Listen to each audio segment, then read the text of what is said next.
ও বলতেছে এখনই ওরে আরমাটা ভর্তা বানিয়ে দেওয়ার জন্য। তো আমি বলতেছি না, এখন না, কালকে ভর্তাটা বানাবো, তো কালকে খাইয়ে ভর্তা বানানি, আর এখন তোমার এটা পিস পিস করে কেটে দিই।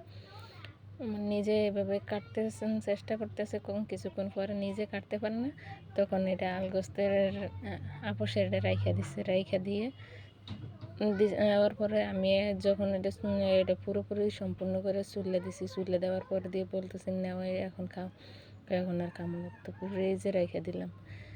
আমার খুবই আফসোস হয় আর খুব মায়া লাগে আমার মেয়েটাকে রেখে। আল্লাহ তাআলা যাতে করে আমার কোনো এমন কিছু যেন না করে আমার মেয়েটা অসহায় হয়ে যায়।